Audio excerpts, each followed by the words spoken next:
नाल। सो मैनूं लगदा कि तुसीं पोएम काफ़ी पसंद कीती होएगी, मैनूं तां बहुत मज़ा आया पढ़ के। सो देखो प्यारे बच्चों कि गल ਉਹੀ ਆ पर किन्नी सोहणे ढंग दे नाल ਇਹਨੂੰ ਆਪਾਂ ਰਾਈਮਿੰਗ ਵਰਡਸ ਵਿੱਚ ਸਾਰੀ ਗੱਲ ਨੂੰ ਕਹਿ ਸਕਦੇ ਹਾਂ।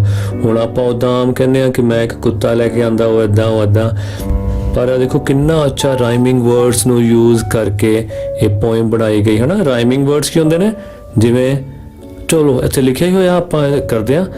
ਸੋ ਰਾਈਮਿੰਗ ਵਰਡ ਕੀ ਹੈ, ਇੱਕੋ ਜਿਹੇ ਵਰਡਸ। ਸੋ ਫਸਟ ਹੈ ਬਸ, ਇਹਦੇ ਨਾਲ ਦਾ ਕੋਈ ਵਰਡ ਤੁਹਾਡੇ ਆਉਂਦਾ ਦਿਮਾਗ 'ਚ?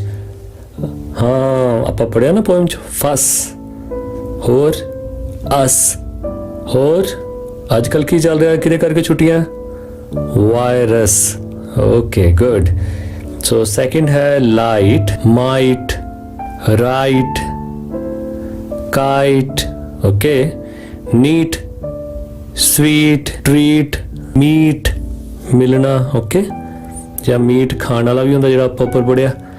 So activity third, read the following words, phrases and use them in meaningful sentences। शब्द पढ़ो, phrases पढ़ो। phrases क्या होंगे ने, 2 या 3 शब्द इकट्ठे। सो सब तो पहला क्या है, कन्वर्सेशन। कन्वर्सेशन क्या होंगे, बातचीत, गलबात। चलो फिर ਇਹਦਾ कोई सेंटेंस बनाओ। यह एक अच्छी गलबात है। It is a nice conversation। Very good। Second, frown, ट्यूडी। He has frown on his forehead। Okay। Third है tear down। tear down क्या ਹੁੰਦਾ, ਹਾਂਜੀ फाड़ देना, ਚੀਚੜੇ ਕਰ ਦੇਣੇ। ਓਕੇ ਹੁਣ ਘਰ ਵਿੱਚ ਸਾਡੇ ਜਿਹੜੇ ਛੋਟੇ ਭੈਣ ਭਰਾ ਹੁੰਦੇ ਨੇ, ਕਈ ਵਾਰ ਸਾਡੀਆਂ ਕਾਪੀਆਂ ਪਾੜ ਦਿੰਦੇ ਆ ਨਾ, ਆਪਾਂ ਕੀ ਕਹਾਂਗੇ, my little sister tears down my notebook। quick on feet। quick on feet ਦਾ ਕੀ ਮਤਲਬ ਦੱਸਿਆ ਸੀ? yes ਚੁਸਤ, ਤੇਜ਼ ਤਰਾਰ। My dog is quick on feet। बहुत सिंपल सिंपल बना दो। Activity 4, learning to read and comprehend। आओ इन्हें पढ़ना सीखिए। comprehend की होता है, समझना सीखिए। Write a few things about the furry friend of the poet। हुण आपां कुछ गल्लां लिखणियां उस डॉगी बारे जिहड़े असीं पोएम च पढ़िया। The dog has soft brown eyes। It was very small in size। The dog was black and white। अच्छा ਆਪਾਂ ਬਾਰ-ਬਾਰ ਡੌਗ ਵਰਤੀ ਜਾਂਦੇ ਆ, ਸੋ ਆਪਾਂ ਕੋਈ ਹੋਰ ਵਰਤ ਲੈਣਾ ਹੈ ਨਾ। ਡੌਗ ਦੀ ਜਗ੍ਹਾ ਆਪਾਂ ਲਿਖ ਸਕਦੇ ਹਾਂ it। So it was black and white। It has a fat tummy। It makes a funny noise। so ਕਿੰਨੀਆਂ ਗੱਲਾਂ ਤੁਸੀਂ ਕੋਈ ਵੀ ਗੱਲ ਉੱਥੋਂ ਦੇਖ ਕੇ ਜਿਹੜੀ ਤੁਹਾਨੂੰ ਅੱਛੀ ਲੱਗੀ ਉਹ ਤੁਸੀਂ ਉੱਥੇ ਲਿਖ ਸਕਦੇ ਹੋ। Okay, activity 5, read and answer। I brought home a puppy। He looked very happy। What did the poet bring home? poet ਆਪਣੇ ਘਰ ਕੀ ਲੈ ਕੇ ਆਇਆ? ਸੋ ਆਪਾਂ ਇੱਥੇ ਜਵਾਬ 'ਚ ਲਿਖਾਂਗੇ the poet bring ਲਿਖਾਂਗੇ ਨਹੀਂ, ਕਿਉਂਕਿ ਦੇਖੋ ਜਦੋਂ ਕੁਐਸਚਨ 'ਚ ਹੋਵੇ ਨਾ did ਤੇ ਉਦੋਂ ਫਿਰ ਅਸੀਂ ਸੈਕਿੰਡ ਫਾਰਮ ਯੂਜ਼ ਕਰਾਂਗੇ। bring ਦੀ ਸੈਕਿੰਡ ਫਾਰਮ ਹੁੰਦੀ ਹੈ brought। okay, the poet brought home a puppy। nibbles like a mouse। eats whatever he finds in the house। nibbles like a mouse यानी चूहे वांगू कुतरदा है, जो भी ਉਹਨੂੰ ਘਰ 'ਚ ਮਿਲਦਾ ਉਹ ਖਾ ਜਾਂਦਾ ਹੈ। what does the puppy nibble at? ਪੱਪੀ ਨਿਬਲ ਕੀ ਕਰਦਾ, ਕੀ ਕੁਤਰਦਾ? ਆਪਾਂ ਲਿਖਾਂਗੇ the puppy। ਹੁਣ ਦੇਖੋ ਇੱਥੇ ਆ ਗਿਆ, ਪਹਿਲਾਂ ਕੀ ਆਇਆ ਸੀ did, ਇੱਥੇ ਆਇਆ does। ਸੋ ਜਿੱਥੇ does ਆਵੇ ਉੱਥੇ ਆਪਾਂ ਜਵਾਬ ਦੇ ਵਿੱਚ ਆਨਸਰ ਵਿੱਚ ਕੀ ਕਰਨਾ, ਜਿਹੜੀ ਇਹ 'ਚ ਫਾਰਮ ਹੋਏਗੀ verb ਦੀ ਉਹਦੇ ਨਾਲ ਆਪਾਂ s ਜਾਂ es ਲਗਾ ਦਾਂਗੇ। ਸੋ e ਇਹਦੇ ਨਾਲ ਪਹਿਲੇ ਲੱਗੀ ਹੋਈ ਹੈ, ਇਸ ਕਰਕੇ ਸਿਰਫ s ਲਗਾਵਾਂਗੇ। ਜਵਾਬ ਕੀ ਆਏਗਾ, the puppy nibbles at whatever he finds in the house। Third, you ask him to go। he growled loudly to say no। why does the puppy growl? puppy ਗੁਰਾਂਦਾ ਕਿਉਂ ਹੈ? ਆਪਾਂ ਹੁਣ does ਆ ਗਿਆ, ਜਵਾਬ ਵਿੱਚ ਕੀ ਆ ਗਿਆ growl, ਨਾਲ ਆਪਾਂ s ਲਗਾ ਦਾਂਗੇ। ਸੋ ਆਪਾਂ ਇੱਥੋਂ ਹੀ ਲਿਖਾਂਗੇ the puppy growls if you ask him to go। ਜੇ ਤੁਸੀਂ ਉਹਨੂੰ ਜਾਣ ਲਈ ਕਹਿੰਦੇ ਹੋ ਤਾਂ ਉਹ ਗੁਰਾਂਦਾ ਹੈ। Fourth, he is quick on his feet when you give him a treat। ਜਦੋਂ ਉਹਨੂੰ ਤੁਸੀਂ ਕੁਝ ਖਾਣ ਨੂੰ ਦਿੰਦੇ ਹੋ ਤਾਂ ਉਹ ਕਿੰਨਾ ਚੁਸਤ ਹੋ ਜਾਂਦਾ ਉਸ ਚੀਜ਼ ਨੂੰ ਖਾਣ ਲਈ। when is the puppy quick on his feet? ਸੋ ਜਵਾਬ ਕੀ ਹੋਏਗਾ, the puppy is quick on his feet when you gave him a treat. Good. आजो हुण आपां लैंग्वेज नू लर्न करिए। सब तो पहला आपां नाउन नू लर्न करांगे, ठीक है। नंबर, सो सिंगुलर प्लूरल। सिंगुलर क्यों होंदे ने? एक वचन, प्लूरल बहुवचन। सो सिंगुलर ते नाल प्लूरल आपां पढ़ांगे। ओके, इस तरह करदे हां, मैं पढ़ांगा सिंगुलर, तुसीं ओहदा जवाब देना। Okay, doll, bat, baby, city, orange. Very good. Wow, look at the beautiful dolls. Now let us look at the following sentences. Radhika has one doll. Left side ਜਿਹੜੀ doll ਹੈ ਤੁਹਾਨੂੰ ਪਤਾ ਕਿਹਦੀ ਹੈ? ਰਾਧਿਕਾ ਦੀ। ਤੇ ਜਿਹੜੀਆਂ ਇੱਧਰ ਤਿੰਨ dolls ਪਈਆਂ ਉਹ ਕਿਹਦੀਆਂ? Rita has 3 dolls. Second sentence ਕੀ ਹੈ? Amrit got 2 chocolates on his birthday. Amrit ਨੂੰ 2 chocolate ਮਿਲੀਆਂ ਉਹਦੇ ਬਰਥਡੇ ਤੇ। Third, I have an orange in my bag. मेरे बैग में एक orange है। After looking at the table and the sentences, we can understand that singular nouns refer to anything that is one or single to count. Plural noun refers to many things or things that are more than one. Singular ਕਿਹੜੇ ਹੁੰਦੇ ਨੇ? ਜਿਹੜੇ ਕਿ ਸਿਰਫ ਇੱਕ ਚੀਜ਼ ਨੂੰ ਦੱਸਦੇ ਨੇ, ਤੇ plural ਇੱਕ ਤੋਂ ਜ਼ਿਆਦਾ ਚੀਜ਼ਾਂ ਜਿਹੜੇ ਸ਼ੋ ਕਰਨ। Okay, so one orange, 3 oranges, 1 bird, 2 birds, 1 star, many stars, 1 puppy, 4 puppies. To make plural from singular, we add s, es, ies. Okay, so also f becomes ves. ਜੇ ਕਿਤੇ ਕਿਸੇ word ਦੇ ਮਗਰ f ਲੱਗਿਆ ਹੋਵੇ ਤੇ ਉਹਦਾ ਜਦੋਂ plural ਬਣਾਉਣਾ ਤੇ ਆਪਾਂ ਕੀ ਕਰਾਂਗੇ? F ਕੱਟ ਕੇ ਕੀ ਲਗਾ ਦਾਂਗੇ? VES। ਜਿਵੇਂ ਸੈਲਫ F ਲੱਗ ਗਿਆ ਨਾ, ਕੀ ਬਣੇਗਾ ਪਲੂਰਲ? ਸੈਲਸ। ਨਾਈਫ FE ਲੱਗ ਗਿਆ, ਸੋ F ਕੱਟ ਕੇ ਕੀ ਲੱਗੇਗਾ? VES, ਨਾਈਵਸ। ਇਸ ਤਰ੍ਹਾਂ wife, wives. Some nouns remain the same in their plural form too. For example, ਕੁਝ ਨਾ noun ਜਿਹੜੇ ਨੇ ਸਿੰਗੂਲਰ ਪਲੂਰਲ ਸੇਮ ਹੀ ਹੁੰਦੇ ਨੇ, ਉਹਨਾਂ ਦੇ ਪਿੱਛੇ ਐਸ ਈਐਸ ਜਾਂ ਆਈਐਸ ਨਹੀਂ ਲੱਗਦਾ। ਉਹ ਕਿਹੜੇ ਨੇ?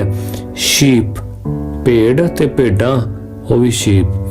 ਫਿਸ਼, ਮੱਛੀ, ਮੱਛੀਆਂ, ਫਿਸ਼। ਡੀਅਰ, ਹਿਰਨ, ਤੇ ਜ਼ਿਆਦਾ ਹਿਰਨ ਹੋਣ ਤਾਂ ਵੀ deer. Let us look at some examples. ਇਹ ਉਸੇ ਤਰ੍ਹਾਂ ਹੀ ਪੜ੍ਹਦੇ ਹਾਂ। ਮੈਂ ਸਿੰਗੂਲਰ ਪੜਾਂਗਾ, ਤੁਸੀਂ ਪਲੂਰਲ ਪੜ੍ਹਿਓ। Ready? Cat, flag, horse, goat, ball, lion, sister, owl. ਇਹਨਾਂ ਤੇ ਆਪਾਂ ਕੀ ਕੀਤਾ? ਸਾਰਿਆਂ ਨਾਲ s ਲਗਾਤਾ। ਹੁਣ ਆਪਾਂ ਉਹ ਪੜ੍ਹਦੇ ਹਾਂ ਜਿਨ੍ਹਾਂ ਨਾਲ es ਜੋੜਾਂਗੇ। ਪਹਿਲਾਂ ਮੈਂ ਪੜ੍ਹਦਾ bunch, bunches, dish, tax, dress, brush, bush, box, class. Okay, so ਇਹਨਾਂ ਨਾਲ ਸਾਰਿਆਂ ਨਾਲ ਕੀ ਜੁੜਿਆ? yes, es। ਹੁਣ ਆਪਾਂ ਕਰਾਂਗੇ ਜਿੱਥੇ y ਲੱਗਿਆ ਹੁੰਦਾ ਨਾ, y ਨੂੰ ਕੱਟ ਕੇ ਆਪਾਂ ies ਲਗਾਵਾਂਗੇ। ਪਹਿਲਾਂ ਮੈਂ ਬੋਲ ਦਾਂਗਾ, ਬਾਕੀ ਸਾਰੇ ਤੁਸੀਂ ਆਪ ਬੋਲਣਾ।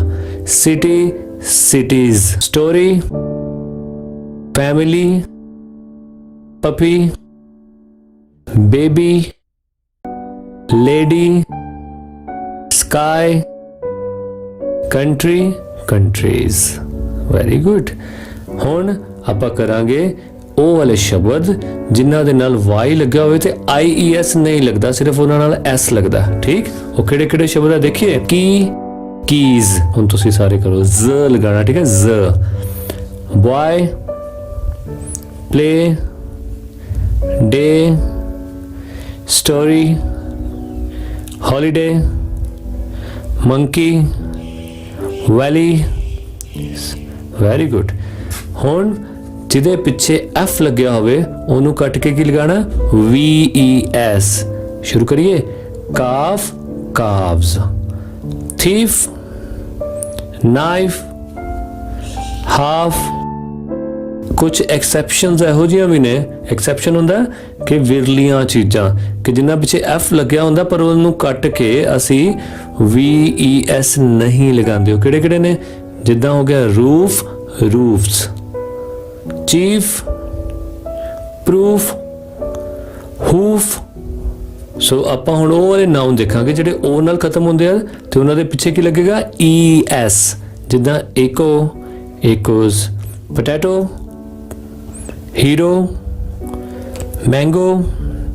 Very good. ਸੋ ਇਹਦੇ ਵਿੱਚ ਵੀ ਇੱਕ ਐਕਸੈਪਸ਼ਨ ਹੈ ਕਿ ਜ਼ਰੂਰੀ ਨਹੀਂ ਕਿ ਹਰ ਵਾਰ ਜਿਹਦੇ ਪਿੱਛੇ O ਲੱਗਿਆ ਹੋਵੇ ਤੇ ES ਹੀ ਲੱਗੇਗਾ, ਜਿੱਦਾਂ photo, so photo, photos, piano, pianos, single S। So ਇਹੋ ਜਿਹੇ ਹੋਰ ਵੀ ਨੇ, radio, radios, cuckoo, cuckoos, bamboo, bamboos, video, videos. ਹੁਣ ਕੁਝ ਕੰਪਾਊਂਡ ਨਾउन्स, ਕੰਪਾਊਂਡ ਹੁੰਦੇ ਨੇ ਜਿਹੜੇ 2-3 ਸ਼ਬਦਾਂ ਤੋਂ ਮਿਲ ਕੇ ਬਣਦੇ ਨੇ। ਓਕੇ, ਸੋ ਸਭ ਤੋਂ ਪਹਿਲਾਂ ਡਾਟਰ ਇਨ ਲਾ, daughters in law, step daughter, step daughters, son in law, sons in law, stepson, stepsons। some irregular plurals, irregular ਹੁੰਦੇ ਨੇ ਜਿਹੜੇ ਸਭ ਤੋਂ ਅਲੱਗ ਹੁੰਦੇ, man, men, foot, feet, mouse, mice, ox, oxen, person, people, woman, women, goose, geese, child, children, tooth, teeth, louse, lice। some compound nouns take double plural। Okay, ਕਈ ਇਹੋ ਜਿਹੇ ਵੀ ਹੁੰਦੇ ਨੇ ਜਿਹੜੇ ਡਬਲ ਪਲੂਰਲਸ ਹੁੰਦੇ ਨੇ, ਜਿੱਦਾਂ man, servant। ਹੁਣ man ਵੀ ਹੈ ਤੇ servant ਵੀ ਹੈ, ਯਾਨੀ ਜਿਹੜਾ ਬੰਦਾ ਨੌਕਰ ਹੋਵੇ। ਹੁਣ man ਦਾ ਕੀ ਹੋ ਜਾਏਗਾ, men, ਤੇ servant ਦਾ ਕੀ ਹੋ ਜਾਏਗਾ, servants। ਸੋ ਇਹ ਡਬਲ ਪਲੂਰਲ ਨੇ, men servants, woman servant, women servants। Activity 6, solve the crossword given below। ਇਹ ਤੁਸੀਂ ਆਪਣੇ ਆਪ ਜਿਹੜੀ ਹੈ ਸੋਲਵ ਕਰਨੀ ਹੈ, ਇਹਦਾ ਤੁਸੀਂ ਸਕਰੀਨਸ਼ਾਟ ਖਿੱਚਣਾ ਹੈ ਤੇ ਤੁਸੀਂ ਪੂਰਾ ਕਰ ਸਕਦੇ ਹੋ। You have to make plurals of the words given for example। ਉਹ ਇਹਦੇ ਚ ਲਿਖਣਾ ਕੀ ਹੈ, ਉਹ ਨਹੀਂ ਜੋ ਇੱਥੇ ਨੰਬਰ ਵਾਈਜ਼ ਵਰਡਸ ਲਿਖੇ ਉਹ ਨਹੀਂ ਲਿਖਣੇ, ਬਲਕਿ ਉਹਨਾਂ ਦੇ ਕੀ ਲਿਖਣੇ ਨੇ, plurals। One down is given babies। examples ਦਿੱਤੀਆਂ ਹੋਈਆਂ, ਇੱਕ ਐਕਰੋਸ ਵਾਲੀ ਲਾਈਨ ਲੱਗੀ ਹੋਈ, ਇੱਕ ਡਾਊਨ ਵਾਲੀ।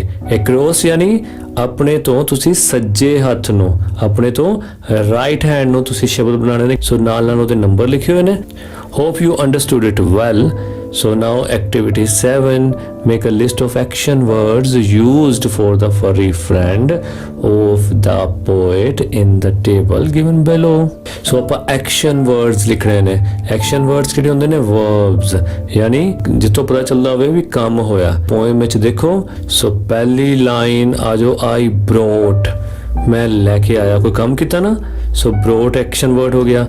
he looked, looked ਵੀ ਹੁੰਦਾ ਦੇਖਿਆ ਜਾਂ ਉਹ ਦਿਖਦਾ ਹੈ ਹਨਾ, ਇਹ ਵੀ ਐਕਸ਼ਨ ਵਰਡ ਹੋ ਗਿਆ। ਸੋ 2 words ਤਾਂ ਲੱਭ ਲਏ। ਹੁਣ ਆ ਜੋ ਨੈਕਸਟ, ਨਿਬਲਸ। ਨਿਬਲਸ ਕੀ ਹੁੰਦਾ, ਕਿਹੜਾ ਕੰਮ ਕਰਦਾ, ਕੁਤਰਦਾ ਹੈ। ਸੋ ਨਿਬਲਸ ਵੀ ਇੱਕ ਐਕਸ਼ਨ ਵਰਡ ਹੋ ਗਿਆ। ਈਟਸ, ਖਾਂਦਾ ਹੈ, ਵੀ ਐਕਸ਼ਨ ਵਰਡ ਹੋ ਗਿਆ। whatever he finds, ਜੋ ਉਹਨੂੰ ਲੱਭਦਾ ਹੈ ਹਨਾ, ਲੱਭਣਾ ਵੀ ਇੱਕ ਐਕਸ਼ਨ ਵਰਡ ਹੋ ਗਿਆ। he makes, makes ਕੀ ਹੁੰਦਾ, ਬਣਾਉਂਦਾ ਹੈ, ਘੜਦਾ ਹੈ, ਵੀ ਇੱਕ ਐਕਸ਼ਨ ਵਰਡ ਹੋ ਗਿਆ। when he tears down, ਪਾੜ ਦਿੰਦਾ ਹੈ, tears ਵੀ ਐਕਸ਼ਨ ਵਰਡ ਹੋ ਗਿਆ। he loves, ਪਿਆਰ ਕਰਦਾ ਹੈ, ਸੋ ਇਹ ਵੀ ਐਕਸ਼ਨ। ਸੋ ਇਦਾਂ ਦੇ ਕਿੰਨੇ ਐਕਸ਼ਨ ਵਰਡਸ ਆਪਾਂ ਲੱਭ ਲਏ। ਜਿੱਥੇ ਵੀ ਤੁਸੀਂ ਜਦੋਂ ਕੋਈ ਇਹੋ ਜਿਹੀ ਇੰਗਲਿਸ਼ ਪੜ੍ਹੋ ਤੇ ਉਹਦੇ ਵਿੱਚ ਐਕਸ਼ਨ ਵਰਡਸ ਆਪਣੇ ਆਪ ਲੱਭ ਸਕਦੇ ਹੋ। So hope you have enjoyed it a lot। So I always love to make 6th class video especially because you are my favorite। So 6ਵੀਂ ਕਲਾਸ ਦਾ ਲੈਸਨ ਬਣਾਉਣ ਵੇਲੇ ਮੈਂ ਬਹੁਤ ਐਕਸਾਈਟਡ ਹੁੰਦਾ, ਕਿਉਂਕਿ 6ਵੀਂ ਕਲਾਸ ਦੇ ਬੱਚੇ ਪ੍ਰਾਇਮਰੀ ਤੋਂ ਆਏ ਹੁੰਦੇ ਨੇ ਤੇ ਪ੍ਰਾਇਮਰੀ ਵਾਲੇ ਬੱਚੇ ਮੈਨੂੰ ਬਹੁਤ ਅੱਛੇ ਲੱਗਦੇ। ਸੋ ਹੋਪ ਤੁਹਾਨੂੰ ਵੀ ਇਹ ਲੈਸਨਸ ਪੜ੍ਹਨੇ ਬਹੁਤ ਅੱਛੇ ਲੱਗਦੇ ਹੋਣਗੇ। ਮਿਲਦੇ ਹਾਂ ਛੇਤੀ ਅਗਲੀ ਵੀਡੀਓ 'ਚ। Till then good bye, take care.